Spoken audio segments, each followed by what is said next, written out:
श्रोते हो, आपण ऐकत आहात हिंदवी रेडिओ 89.6 मैत्र जीवांचे. आता प्रसारित करीत आहोत कार्यक्रम स्वराज्य गाथा लोकमान्य टिळक. हा लोकमान्य बाळ गंगाधर टिळक यांच्या पुण्यतिथीनिमित्त विशेष कार्यक्रम सादर करते आहेत गायत्री शालगर.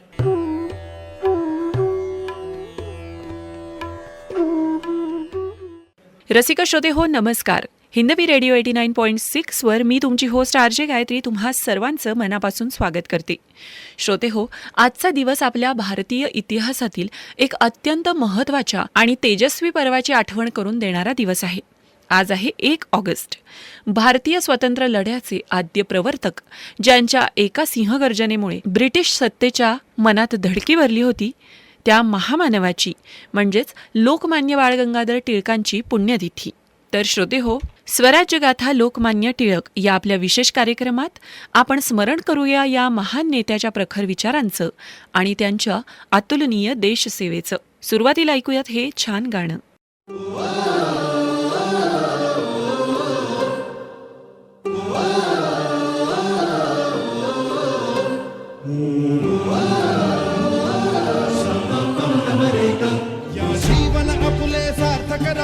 राष्ट्रभक्ती निस्वार्थ करारे, एकजुटीने कार्य करा या देशाचे. या साथी बना अनसाथ करारे, मातृभूमी ही आज पुकारे. जागृत होऊन कंकण बांधू दिवस रात्र झटण्याचे. मातेच्या पायाशी हे अर्पण प्राणाचे, फेडूया ऋण आम्हा हा जन्म लाभला त्याचे. घेऊ हे ब्रिद हाती असे तू सिंधू नव हिंदुस्तान.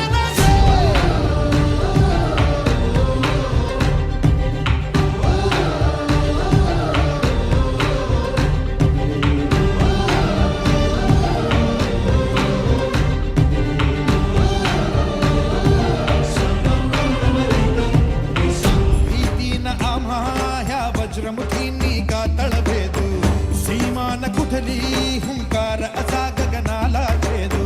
ठाम निश्चय हा दुर्दम्य आमुची इच्छा शक्ती, हृदय पोलादी ना सोडी कधी राष्ट्रभक्ती. मातेच्या पायाशी हे अर्पण प्राणाचे, घेऊया ऋण आम्हा हा जन्म लाभला त्याचे. घेऊ हे ब्रिद हाती असे तू सिंधू नव हिंदुस्तानाचे.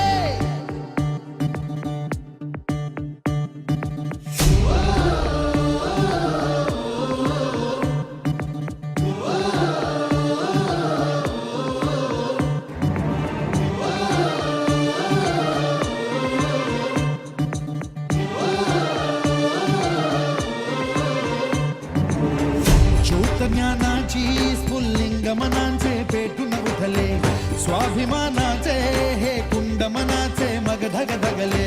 शृंखला तोडी हे दास्य अदाना साही कोणा, देश हा आमचा स्वातंत्र्याचा आमचा बाणा. मातेच्या पायाशी हे अर्पण प्राणाचे, फेडूया ऋण आम्हा हा जन्म लाभला त्याचे. घेऊ हे ब्रिद हाती असे तू सिंधू नव हिंदुस्तानाचे.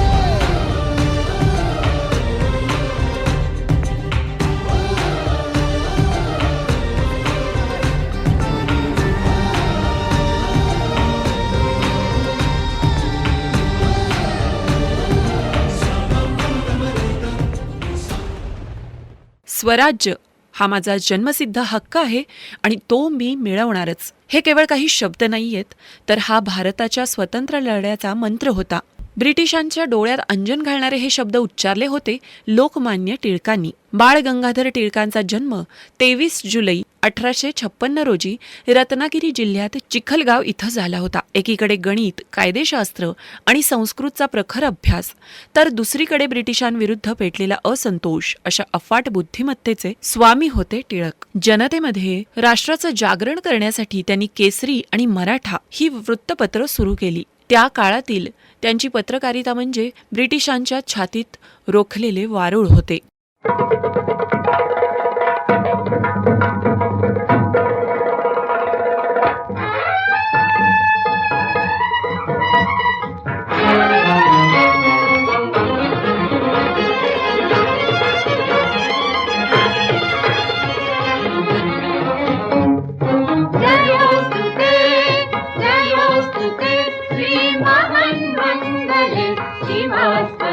शुभदे स्वतन्त्रते भगवति त्वामहं यशोयुतां वन्दे यशोयुतां वन्दे जयोस्तु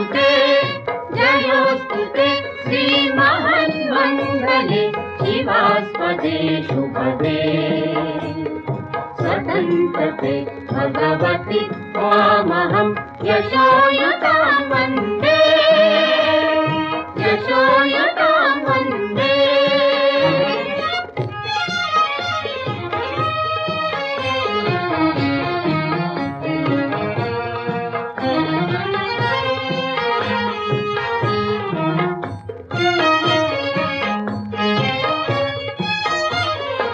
राष्ट्राचे चैतन्यमूर्त तू नीतिसंपदांची राष्ट्राचे चैतन्यमूर्त तू नीतिसंपदांची स्वतंत्रते भगवती श्रीमती राज्ञी तू त्यांची परवशतेचा प्रभात तुझे आकाशी होशी स्वतंत्रते भगवती चांदणी चमचम लखलखशी वन्दे त्वामहं यशोयुतां वन्दे जयोस्तु ते श्रीमहन्मङ्गले शिवास्पदे शुभदे स्वतन्त्रते भगवति त्वामहं यशोयुतां वन्दे यशोयुतां वन्दे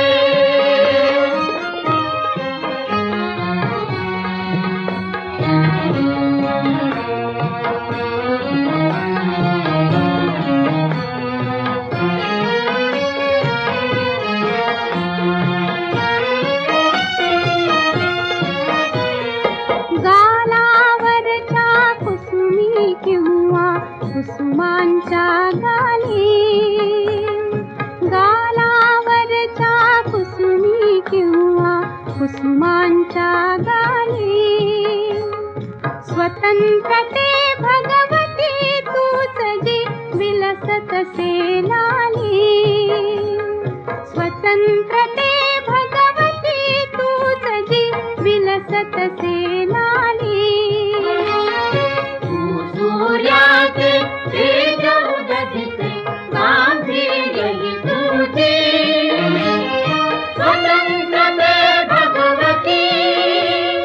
स्वतंत्रते भगवती अन्यथा ग्रहण नष्टतेची वन्दे त्वामहं यशोयुतां वन्दे जयोस्तु ते श्रीमहन्मङ्गले शिवास्पदे शुभदे स्वतन्त्रते भगवति त्वामहं यशोयुतां वन्दे यशोयुतां वन्दे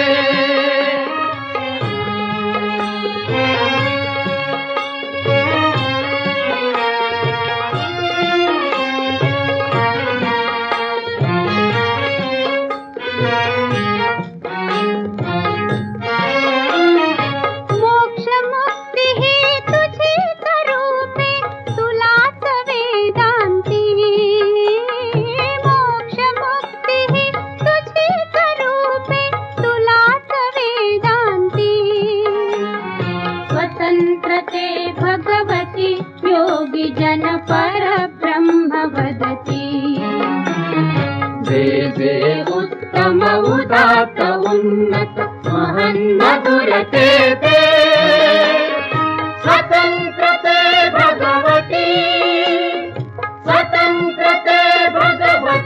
सर्व तव सहचारी होते वन्दे त्वामहं यशोयुतां वन्दे यशोयुतां वन्दे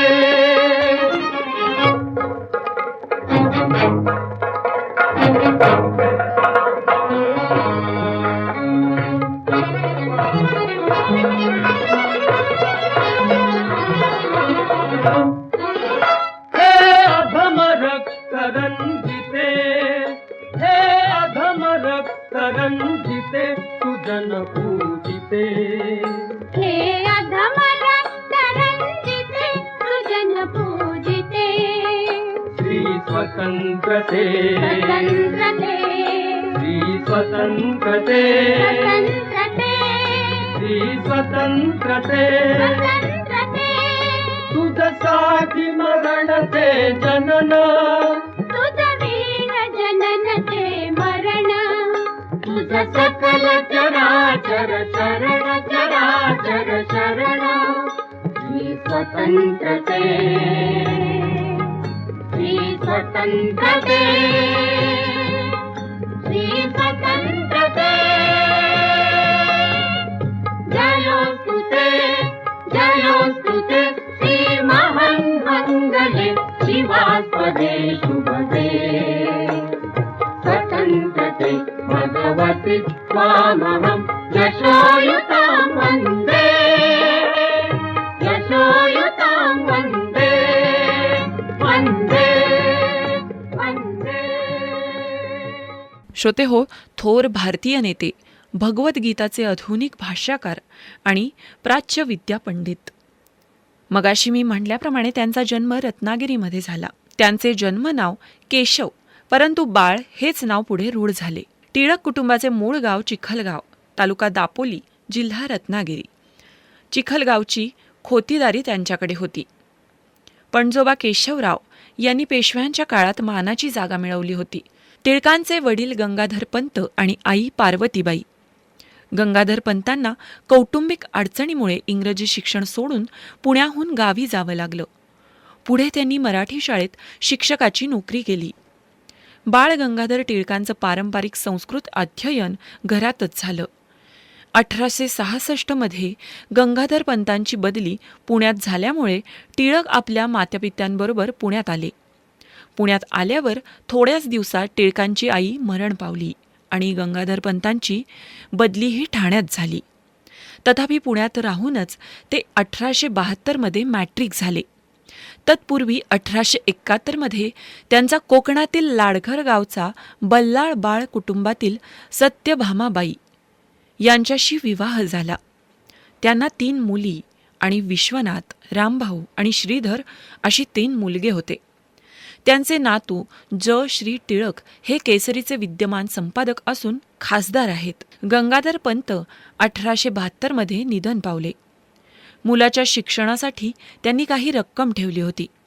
त्यामुळे टिळकांनी डेक्कन कॉलेजमध्ये नाव घातले. महाविद्यालयातील पहिल्या वर्षात नियमित व्यायाम करून प्रकृती सुदृढ आणि निकोप राखण्यावर त्यांनी भर दिला. या कमवलेल्या शरीराचा पुढे दगदगीच्या राजकीय जीवनात आणि कारावासात त्यांना फार मोठा उपयोग झाला.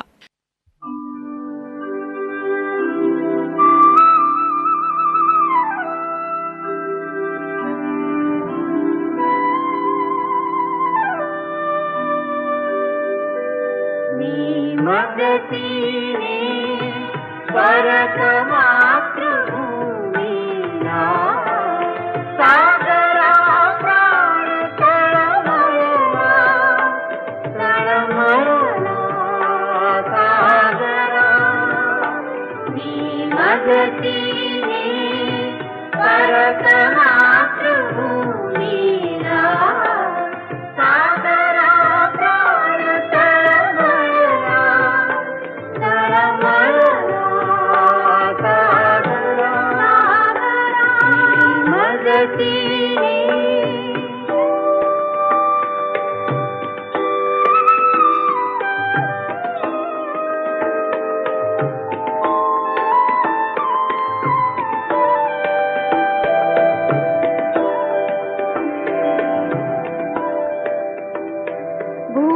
भूमातेच्या चरणतला तुझ धुता मी नित्य पाहिला होता.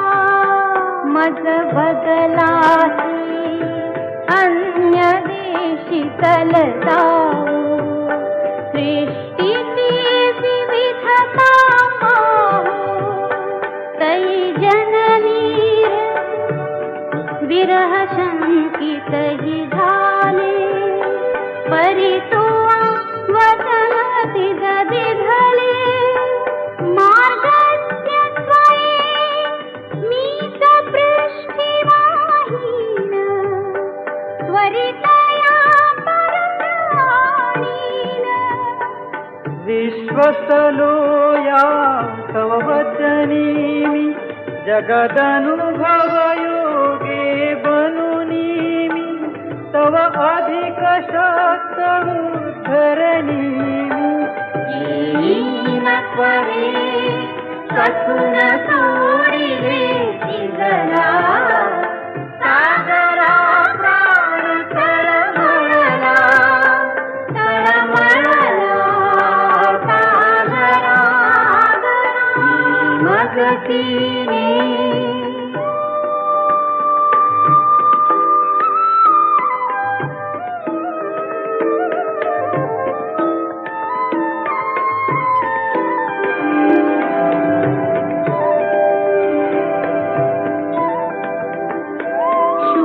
शुकपंजरीवा हरिण शिरावा पाशी ही फसगत झाली तैशी गोविरह कसा सतत साहुला पुढती दश दिशा तमोमय होती गुण तुमने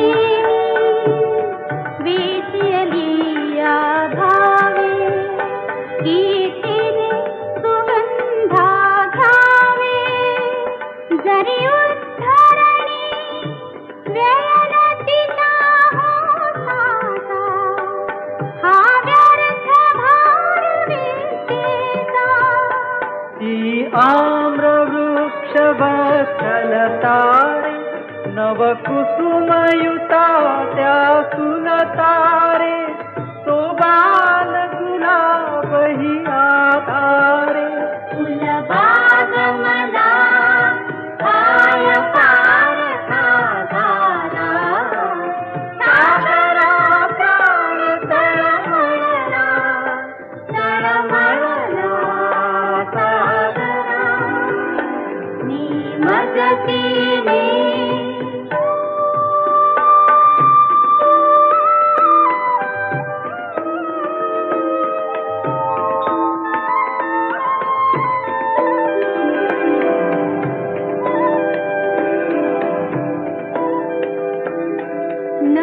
नभिनक्षत्रे बहुत एक परी प्यारा मज भरत भूमिचा तारा प्रासादहिते भव्य परी मद भारी आईची झोपडी प्यारी तिज वीण नको राज्य मज प्रिय ठाका वनवास तिचा डविवनिता भूलविणे व्यर्थ हे आतारे बहुजीवन गगमते चित्तारे तुझ सरिस्वते जी सरितारे तद्विरहाची शपथ घाली तो तुगला सागरा प्राण तळमळला सागरा मगतीने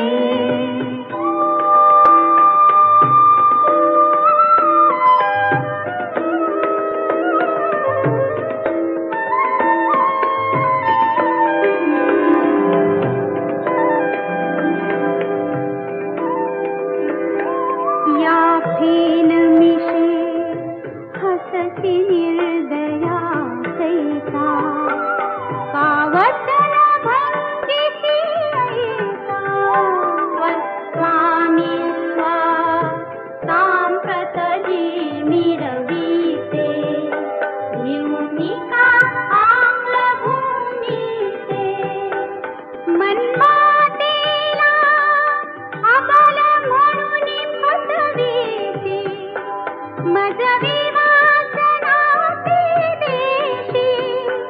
तरी आंग्ल भूमी भयभीतारे अबलान माझी ही म्हातारे कथिल हे अगस्तीस आतारे आचमनी एक क्षणी तुझ प्याला सागरा प्राण तळमळला तळमळला सागरा मी मदतीने परत मातृभूमीला सागरा प्राण तळमळला तळमळला सागरा सागरा सागरा सागरा सागरा. श्रोतेहो, 1876 मध्ये ते BA पहिल्या वर्गात उत्तीर्ण झाले. MA मात्र होऊ शकले नाहीत. अखेर त्यांनी LLB ही पदवी घेतली. डेक्कन कॉलेजमध्येच टिळक आणि आगरकर यांचा स्नेह जमला. दोघांनी देशकार्याला वाहून घेण्याचा संकल्प केला. याच सुमारास निबंध मालाकार विष्णूशास्त्री चिपळूणकर यांनी सरकारी नोकरी सोडून शाळा काढण्याचं ठरवलं होतं. तेव्हा टिळक आणि आगरकर हे दोघेही त्यांना मिळाले. 1 जानेवारी 1880 रोजी न्यू इंग्लिश स्कूलची स्थापना झाली. टिळकांनी विनावेतन शिक्षकी पेशा पत्करला. चिपळूणकर, टिळक आणि आगरकर यांनी 1881 मध्ये आर्यभूषण छापखाना काढला आणि केसरी आणि मराठा ही 2 वृत्तपत्र सुरू झाली. प्रारंभी आगरकर केसरीचे आणि टिळक मराठ्याचे संपादक होते. वृत्तपत्रांच्या द्वारे लोकशिक्षण, राजकीय जागृती आणि शासकीय अन्यायाचा प्रतिकार हे त्यांचे ऐतिहासिक कार्य इथूनच सुरू झाले. वृत्तपत्रीय जीवनाच्या प्रारंभीच कोल्हापूर संस्थानचे दिवाण माधवराव बर्वे यांच्यावर केसरी आणि मराठा यातून अनेक लेख प्रसिद्ध झाले. त्यांच्या गैरकारभारावर तसंच इंग्रज सरकारच्या छत्रपती शिवाजींसंबंधीच्या वर्तणुकीवर त्यांनी कडाडून टीका केली. त्याबद्दल टिळक आणि आगरकर यांना 4 महिन्यांची शिक्षा होऊन डोंगरीच्या तुरुंगात ठेवण्यात आलं. 26 ऑक्टोबर 1882 रोजी त्यांची सुटका झाली. श्रोतेहो, विष्णूशास्त्री 1882 मध्ये मरण पावले. तथापि 1884 मध्ये वेडरबर्न, वर्ड्सवर्थ, मंडलिक, तेलंग, दांडेकर, मो. केळकर, भांडारकर वगैरे प्रभूतींच्या मदतीने टिळक आगरकरांनी डेक्कन एज्युकेशन सोसायटीची स्थापना केली आणि या संस्थेतर्फे 1885 मध्ये फर्ग्युसन महाविद्यालयाची स्थापना करण्यात आली. टिळक गणित आणि संस्कृत विषय शिकवायचे. पुढे टिळकांचे संस्थेतील एकंदर धोरणासंबंधी मतभेद झाले. आपल्या 40 पानी राजीनाम्यात टिळकांनी निर्वाहापुरते वेतन या तत्वाऐवजी सांपत्तिक स्थितीनुसार वेतन तसंच राष्ट्रीय शिक्षण संस्थेच्या उद्दिष्टाविरुद्ध सरकारच्या मदतीवर चालणारी संस्था हे धोरण संस्थेच्या मूळ धोरणाला धक्के देणारे आहे, असे आग्रहाने सांगितले. या प्रश्नावर त्यांचा आगरकरांशी वाद झाला. याशिवाय दुसरा वाद आधी कोण, राजकीय की सामाजिक या विषयावर झाला. आगरकरांना सामाजिक सुधारणा महत्त्वाच्या वाटत होत्या आणि देश सुधारण्यासाठी, स्वातंत्र्यासाठी ते सामाजिक सुधारणांना प्राधान्य द्यायचे. स्वातंत्र्याचा किंवा राष्ट्रीयत्वाचा अभिमान म्हणून जो काही जोम आहे, जोपर्यंत जाज्वल्य आणि जागृत आहे तोपर्यंत समाजरचना कशीही असली तरी त्यातले दोष राष्ट्राच्या उन्नतीस अथवा भरभराटीस आड येत नाहीत, अशी टिळकांची भूमिका होती. स्वाभिमान, उत्साह, स्वराज्यनिष्ठा हाच राष्ट्राचा खरा आत्मा किंवा जीव आहे आणि हा जिवंतपणा जिथं वसत आहे त्या ठिकाणी सुईच्या मागोमाग जसा दोरा तद्वतच सामाजिक सुधारणाही मागोमाग येत असतात, अशी इतिहासाची साक्ष आहे, असं ते आग्रहपूर्वक प्रतिपादन करायचे.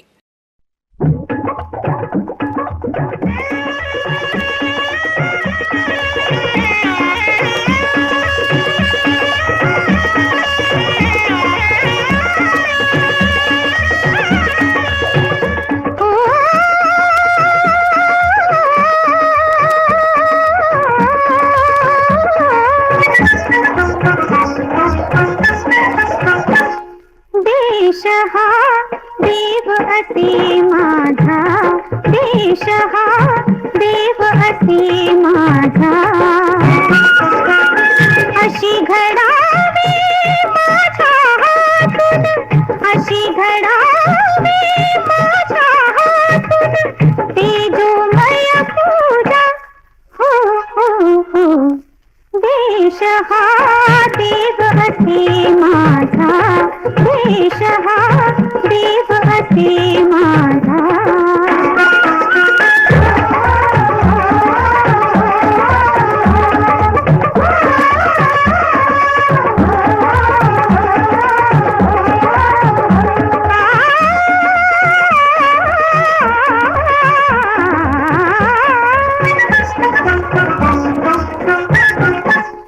चंदन व्हावा देहच केवळ चंदन व्हावा देहच केवळ भाव फुलांची भरुनी ओंजळ भाव फुलांची भरुनी ओंजळ प्राण ज्योतिनी आवाळीन मी देवांचा राजा हो हो हो देश हा देव असे माझा देश हा देव असे माझा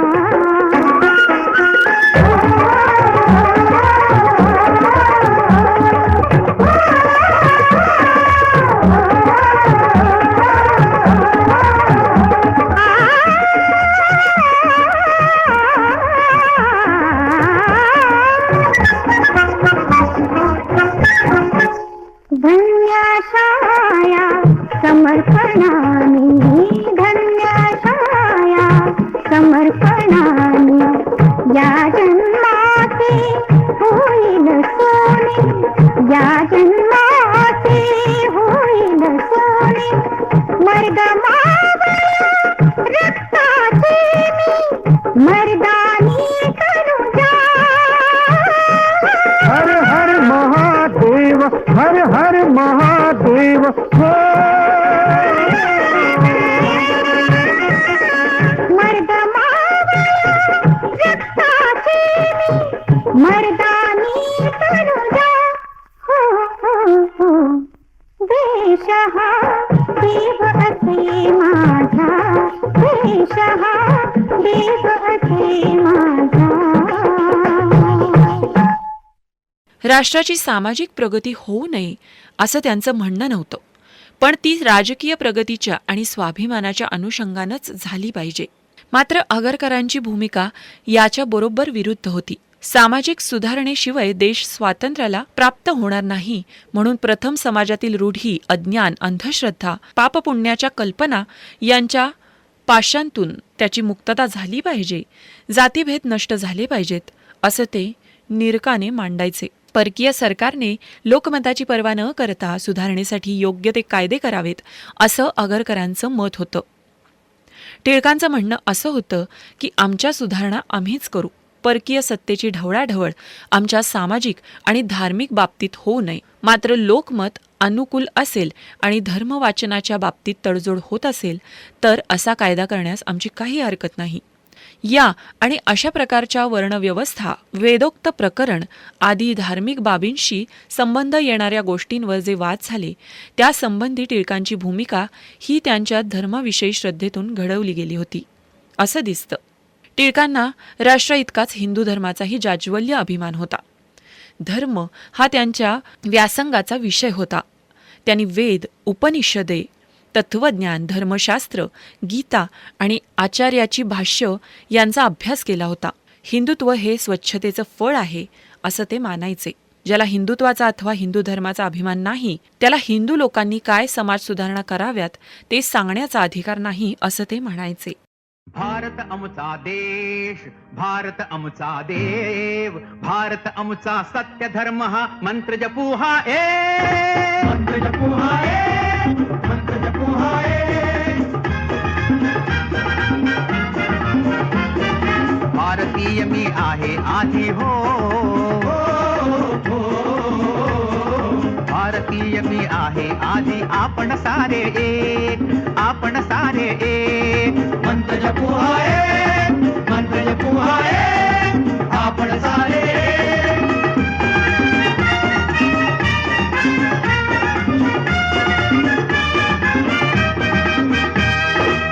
आम्ही मराठी आम्ही गुर्जर मद्रासी आम्ही हिंदी प्रांत आमचा भाषा आमची श्रेष्ठची सर्वामधी दुराभिमाना देऊ असल्या हो दुराभिमाना देऊ असल्या पूर्ण छेद तिरेक मंत्र जपू आहे आपण सारे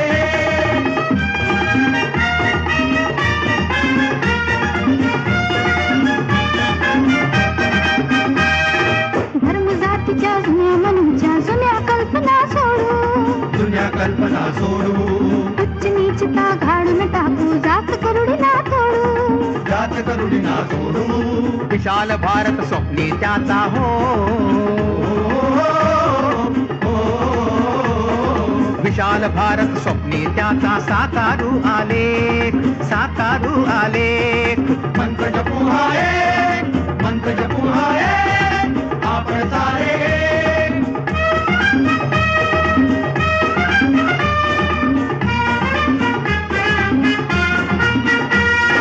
क्रांतिदेशीया पुढे जाऊ पुजूया मानवतेला मित्र जगाचे साऱ्या हो मित्र करूया त्याला हो मित्र जगाचे साऱ्या हो मित्र करूया त्याला हो मित्र करूया त्याला सत्य अहिंसा शांती यांचा हो सत्य अहिंसा शांती यांचा संगम साधू सुरेख मंत्र जपू आहे आपण सारे भारत माता देव भारत आमचा देव भारत आमचा देव भारत आमचा देव भारत आमचा देव भारत आमचा देव श्रोतेहो, डेक्कन एज्युकेशन संस्था सोडल्यानंतर 1890 ते 97 या प्रारंभीच्या काळात टिळकांनी केलेले कार्य त्रिविध स्वरूपाचे होते. संमती वयाचा कायदा, ग्रामण्य प्रकरण, रमाबाईंचे शारदा सदन, जातीविषयक दंगे, सार्वजनिक समाजकार्य इत्यादी या सर्व प्रकरणात त्यांची भूमिका राजकारणी पुरुषाची होती आणि स्वराज्य हा त्यांचा प्रधान हेतू होता. याकरिता ब्रिटिश सरकारच्या राज्यकारभारातील दोष आणि अन्याय यावर वृत्तपत्रातून उघड टीका करून त्यांनी कायद्याची मर्यादा प्रथम सांभाळली. तसंच प्रांतिक परिषदा आणि काँग्रेसच्या कार्यात भाग घेऊन त्याचे स्वरूप जहाल राष्ट्रवादी बनलं आणि जनतेच्या मनात ज्वलंत देशाभिमान आणि स्वातंत्र्यप्रेम चेतवून स्वातंत्र्यासाठी प्रत्यक्ष संघर्ष करण्याला लोकांची मनोभूमिका तयार करण्याचा प्रयत्न केला. स्वातंत्र्याची भावना वृद्धिंगत करण्यासाठी त्यांना अर्ज विनंत्यांचं राजकारण करणाऱ्या नेमस्त पक्षांविरुद्ध सतत संघर्ष करावा लागला. ब्रिटिश सत्ता ही ईश्वरी अंश आहे आणि उदारमतवादी इंग्रज हळूहळू भारताचे राजकीय हक्क मान्य करतील. त्यांच्या सदिच्छेवर अवलंबून राहणं हीच उत्तम नीती होय. ही नेमस्त भूमिका सोडून स्वराज्य हा माझा जन्मसिद्ध हक्क आहे आणि तो मी मिळवणारच या भूमिकेपर्यंत लोकांना नेण्याचं कार्य हा लोकमान्यांचा संकल्प होता.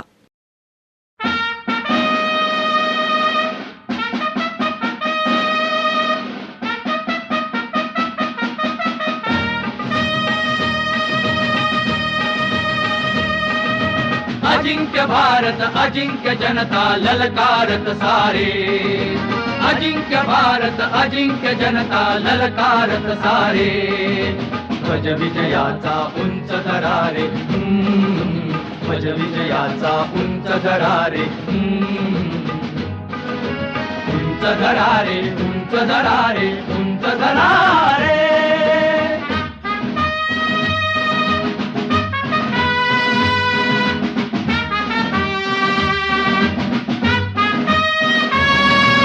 माती मधल्या कणाकणातून, माती मधल्या कणाकणातून स्वातंत्र्याचे घुमते गायन, स्वातंत्र्याचे घुमते गायन. प्रगतीचे रे पाऊल पुढले संघटनेचा मंत्र जपारे. ध्वज विजयाचा उंच दरारे, ध्वज विजयाचा उंच दरारे, उंच दरारे, उंच दरारे, उंच दरारे.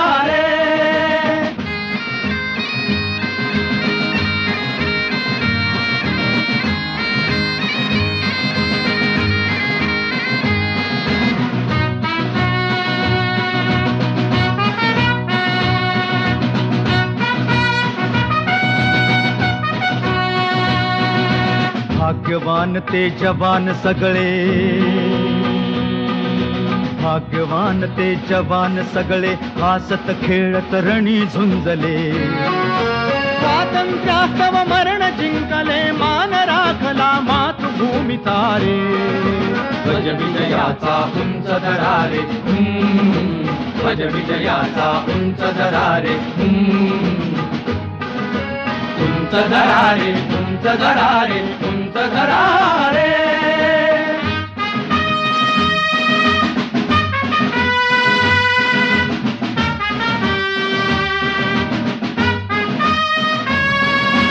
इतिहासाच्या पानोपानी, इतिहासाच्या पानोपानी, बलिदानाची घुमती गाणी, बलिदानाची घुमती गाणी. धन दौलत रे देऊ उधळून पराक्रमाचे गीत गाऊया रे. ध्वज विजयाचा उंच दरारे, ध्वज विजयाचा उंच दरारे, उंच दरारे, उंच दरारे, उंच दरारे. अजिंक्य भारत अजिंक्य जनता ललकारत सारे, अजिंक्य भारत अजिंक्य जनता ललकारत सारे. ध्वज विजयाचा उंच दरारे, ध्वज विजयाचा उंच दरारे, ध्वज विजयाचा उंच दरारे, ध्वज विजयाचा उंच दरारे, ध्वज विजयाचा उंच दरारे.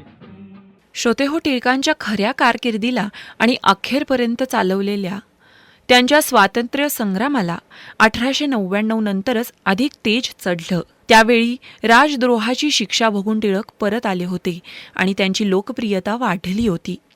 शिक्षा भोगूनही त्यांच्या ध्येय धोरणात तीळ मात्रही बदल झाला नाही. हे त्यांच्या 4 जुलै 1899 रोजी लिहिलेल्या पुनश्च हरिओम या केसरीतील अग्रलेखावरून स्पष्ट होतं.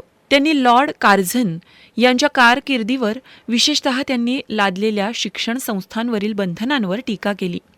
शिवाय वसाहतवादाच्या धोरणावरून कडाडून हल्ला केला आणि केसरीच्या अग्रलेखात इंग्लंडच्या नैतिक आणि बौद्धिक अधपात होत आहे असं निक्षून सांगितलं. याचवेळी त्यांनी राष्ट्रसभेच्या कार्याविषयी नवीन विचार मांडले. जनतेत प्रचंड चळवळ उभारून सर्व राष्ट्राची शक्ती राष्ट्रसभेच्या मागण्यांच्या मागे उभी केली पाहिजे असं त्यांचं मत होतं. या सुमारास टिळकांना ताई महाराज प्रकरणामुळे फार मोठा मनस्ताप सहन करावा लागला. या प्रकरणातल्या शेवटचा निकाल टिळकांच्या मृत्यूपूर्वी काही दिवस अगोदर लागला.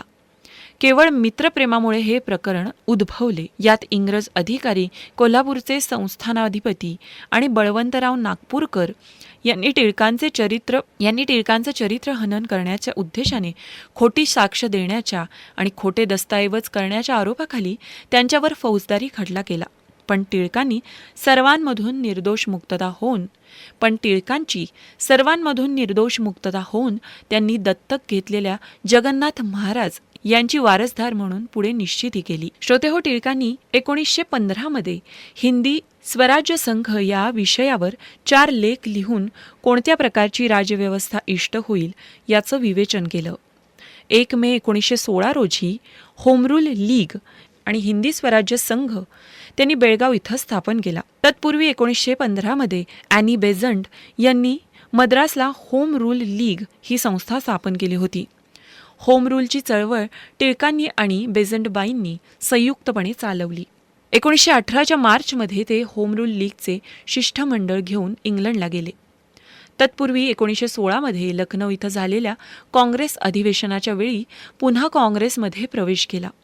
याच काँग्रेस अधिवेशनात मुख्यतः टिळकांच्या प्रयत्नांनी काँग्रेस लीग करार झाला आणि काँग्रेस लीग संयुक्त अधिवेशन होऊन स्वराज्याच्या मागणीचा ठराव एकात्मताने मंजूर करण्यात आला. या काँग्रेसमध्ये जहाल आणि नेमस्त या 2 पक्षांच्या आणि अनेक जातींच्या एकीचं अपूर्व दृश्य दिसले.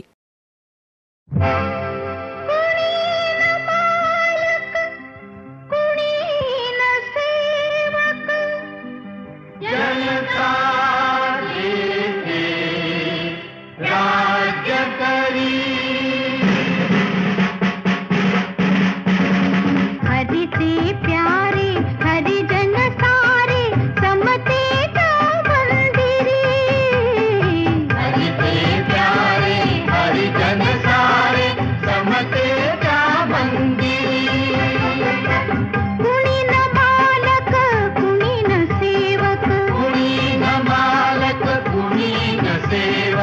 जनता देथे राज करी, जनता देवे राज करी.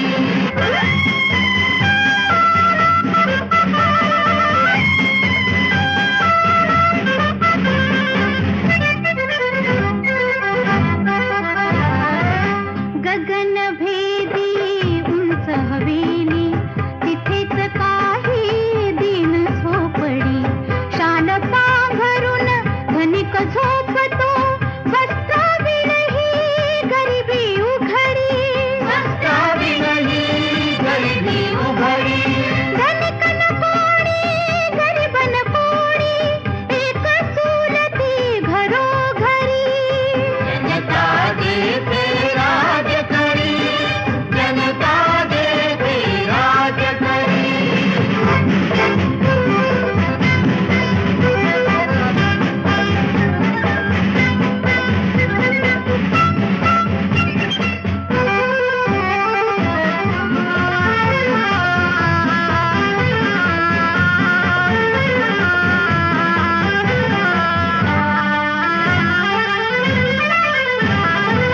प्रत्येकाचे नाव प्रभू तो, कणाकणावर सदैव लिहितो. ज्याचे त्याला कणते मिळता, कोण उपाशी कसा राहतो. कोण उपाशी कसा राहतो. कुणी न उपाशी, कुणी न धाशी, नसेल जेथे कुणी भिकारी. जनता देवे राज करी, जनता देवे राज करी.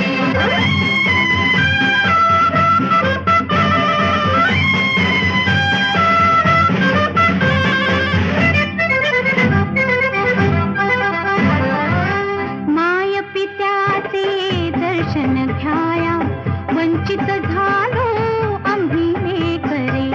बंधमुक्तही त्यास कराया, एकजुटीने चला चला रे.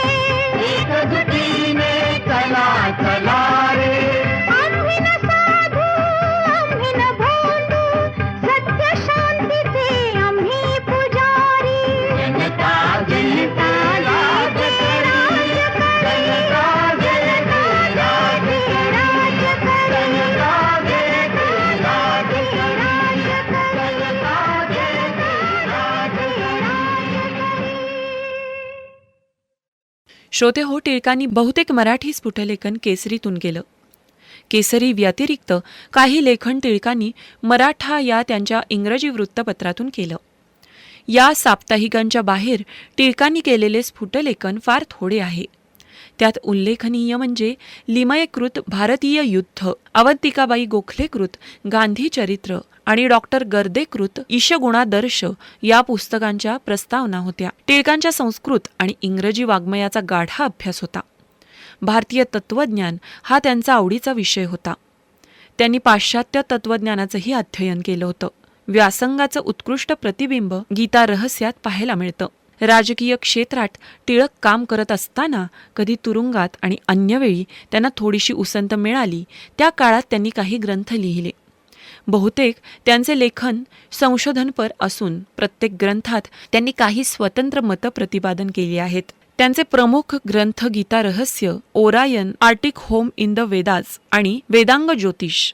मंडालेच्या तुरुंगात टिळकांनी श्रीमद भगवत गीता रहस्य अथवा कर्मयोगशास्त्र हा ग्रंथ 1910 ते 11 च्या हिवाळ्यात लिहिला आणि 1915 मध्ये प्रसिद्ध केला.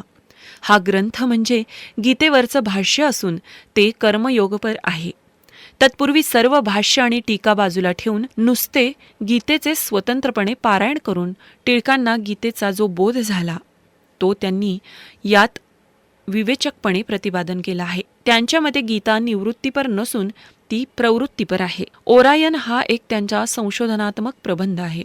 1892च्या लंडन इथल्या ओरिएंटल परिषदेसाठी त्यांनी तो तयार केला. त्यात वेदाचा कालनिर्णय हा विषय हाताळला. मार्क्स म्युलरने जो वेदांचा काळ ठरवला तो भाषिक संशोधनांवर ठरवला असल्याने तो बरोबर नाही. संशोधनाची ही पद्धत एकांगी आहे असं टिळकांचं मत होतं. म्हणून त्यांनी दैवतशास्त्र, भाषाशास्त्र, संहिता आणि ब्राह्मण यातील ज्योतिष शास्त्र विषयक सर्व संदर्भ एकत्रित करून ज्योतिषाच्या गणिताने वेदांचा काळ इसवी सन पूर्व 4500 वर्ष हा ठरवला. या ग्रंथाची याकोबी आणि ब्लूमफिल्ड या पाश्चात्य प्राच्य विद्यापंडितांनी स्तुती केली आहे. Arctic home in the Vedas हाही टिळकांचाच एक संशोधनपर प्रबंध असून 1898 साली टिळक येरवड्याच्या तुरुंगात असताना त्याची कल्पना त्यांना सुचली. या पुस्तकात त्यांनी आर्यांचं मूलस्थान उत्तर ध्रुवाच्या प्रदेशात असलं पाहिजे हे अनुमान मुख्यतः वेदातील ऋचांच्या आधारे मांडण्याचा प्रयत्न केला. आपल्या गीता रहस्यातून ज्या कर्मयोगाचा पुरस्कार टिळकांनी केला तोच कर्मयोग प्रत्यक्ष जीवनात आचरून दाखवला. लोकसंग्रहाची दृष्टी राखून लोकमान्यांनी स्वातंत्र्याच्या चळवळीला समाजाच्या सर्व थरातील लोकांचं अधिष्ठान मिळवून दिलं. गीता रहस्याचं हे त्यांचं अक्षय विचारधन असून ते आधुनिक भारतातील एक श्रेष्ठ तत्त्वज्ञान आहे. गांधींच्या सर्वांगीण आणि सर्वकष राजकीय सांस्कृतिक कार्याला अनुकूल अशी पार्श्वभूमी निर्माण करण्याचं श्रेय लोकमान्यांना द्यावं लागेल. म्हणून आधुनिक भारताचा इतिहास टिळक युग हा फार महत्त्वाचा टप्पा मानण्यात येतो.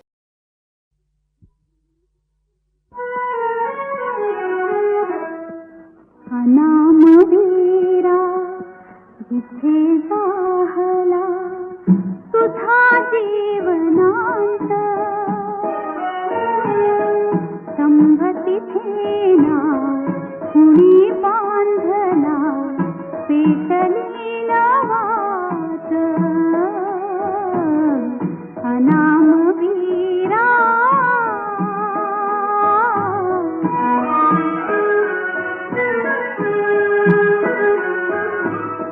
धगधगता समराच्या ज्वाला या देशाकाशी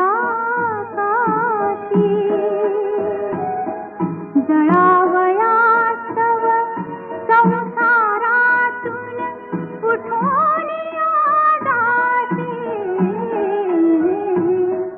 अनामवीरा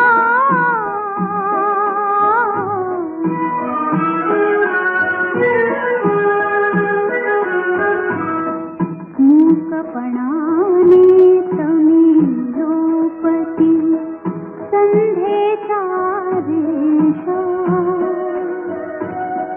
मरणामध्ये विलीन होती नाभयनाशा अनामवीरा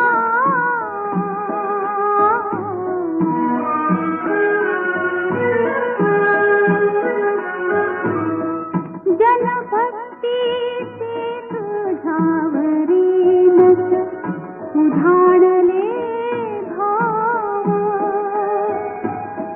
रियासतीवर नसे नोंदले कुणी तुझे नाव अनामवीरा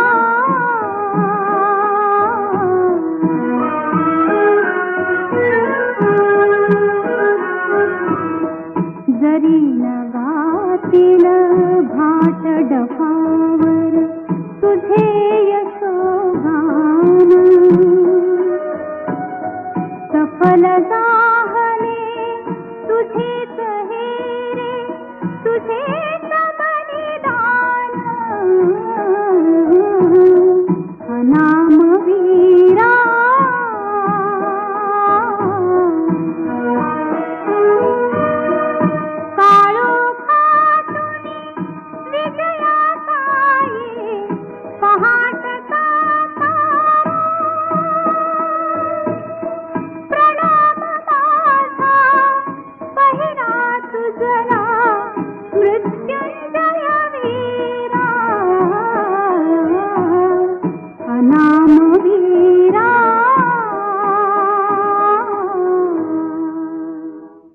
श्रोतेहो, राष्ट्राचा अभ्युदय ही लोकमान्यांची जीवननिष्ठा होती.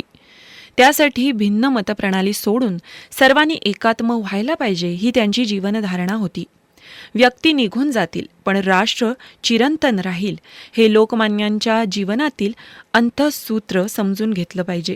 तर त्यांच्या द्रष्टेपणाची आणि समर्पणशीलतेची खऱ्या अर्थाने ओळख पटेल. लोकमान्यांच्या मृत्यूनंतर महात्मा गांधीजींनी उद्गार काढलं होतं.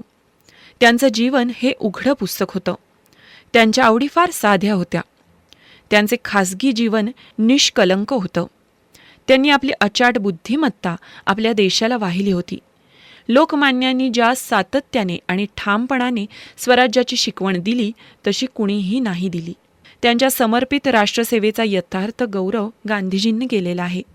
ते म्हणतात, ज्याने आपल्या मनाशी एक योजना तयार केली आणि 45 वर्ष त्याचा पाठपुरावा केला, ज्याने राष्ट्राच्या सेवेसाठी आपले शरीर झिजवले, त्याला मरणानंतरही कोणी विसरत नाही. तो कधीही खऱ्या अर्थाने मरत नाही. म्हणून आपल्या मरणातही लोकमान्यांनी जगण्याचं रहस्य आपल्याला शिकवलं आहे, असंच आपण स्वतःला सांगितलं पाहिजे. श्रोतेहो, भारतीय स्वातंत्र्य संग्रामाचे झुंजार वृत्तीचे संपादक, गणितज्ञ, विद्यापंडित आणि भगवद्गीतेचे आधुनिक काळातील भाष्यकार म्हणून लोकमान्य बाळ गंगाधर टिळक यांची ख्याती सर्वदूर पसरली तर आहेच. आज म्हणजेच 1 ऑगस्ट रोजी आपण त्यांच्या स्मृतींना वंदन केलं आणि आपल्या कार्यक्रमात आपण जाणून घेतली त्यांच्याबद्दल थोडी माहिती. लोकमान्य आपल्यामधून जाऊन शतकं ओलांडली, पण त्यांचा कीर्ती सुगंध अजूनही सर्वत्र दरवळत आहे. त्यांचं उज्ज्वल चरित्र आणि निष्कलंक चरित्र हेच त्यांच्या महत्तेस कारणीभूत ठरलेलं आहे. विविध पैलू असलेले त्यांचे दैदिप्यमान व्यक्तिमत्व लोकमान्य या संज्ञेत सामावलं आहे. राष्ट्रकारणासाठी त्यांनी देह झिजवला. अन्यायाविरुद्ध ते खंबीरपणे उभे राहिले. त्यांच्या धीरोदात्त व्यक्तिमत्वासमोर सतत नतमस्तक व्हावंसं वाटतं. सहजतेने कविवर्य बा भ बोरकर यांच्या लावण्य रेखा या कवितेतील या कवितेमधल्या या ओळी मनात तरळून जातात. देखणी ती जीवने जी तृप्तीची तीर्थोदके, चांदणे ज्यातून फाके शुभ्र पाऱ्यासारखे, देखणा देहांत तो जो सागरी सूर्यास्त सा, अग्नीचा पेरून जातो राजगर्भी वारसा. लोकमान्य टिळकांची मानसमूर्ती सदैव आपल्या अंतरंगातील चिंतनात असते, कारण गतशतकात राष्ट्रमानस घडवण्यासाठी त्यांनी सिंहाचा वाटा उचलला होता. त्यांच्या या ऋणातूनच उतराई होणं कठीण आहे.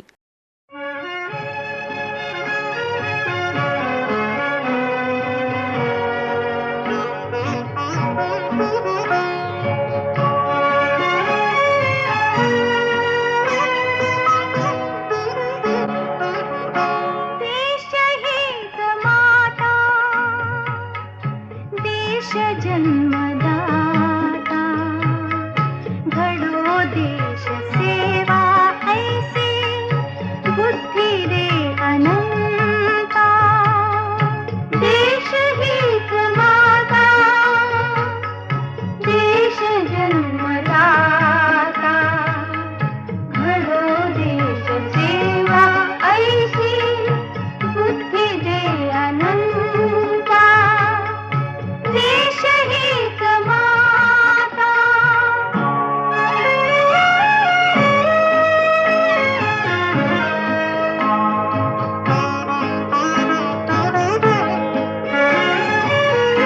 धर्म पंथ नाही आम्हा, जात गोत नाही, मुले माणसाची आम्ही वंश माणसा. मनी आमच्या ना काही न्यूनता अहंता. घडो देश सेवा ऐसी बुद्धी रे अनंता. देश हीच माता.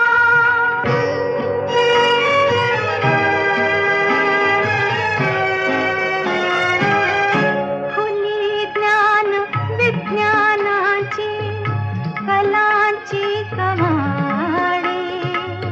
सुखे लाभ घेऊ त्याचा शिकू रोज थोडी. उद्या उंच होऊ आम्ही धरू योग्य पंथा. घडो देश सेवा ऐसी बुद्धी रे अनंता. देश हीच माता.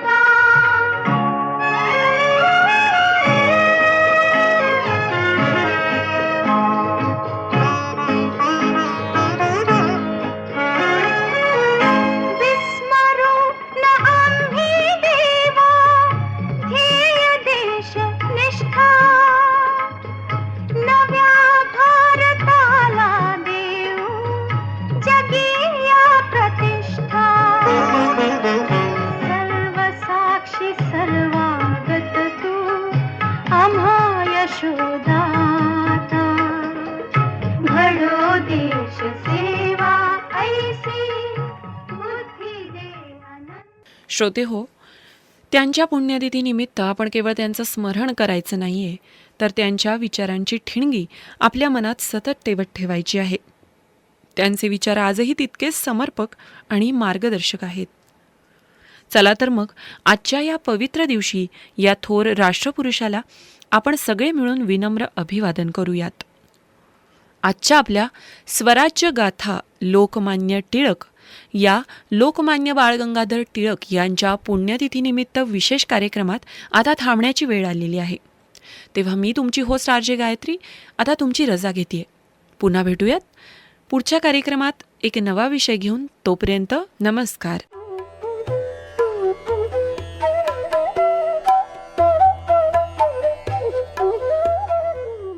श्रोते हो, आत्ताच आपण ऐकलात स्वराज्य गाथा लोकमान्य टिळक हा लोकमान्य बाळ गंगाधर टिळक यांच्या पुण्यतिथीनिमित्त विशेष कार्यक्रम.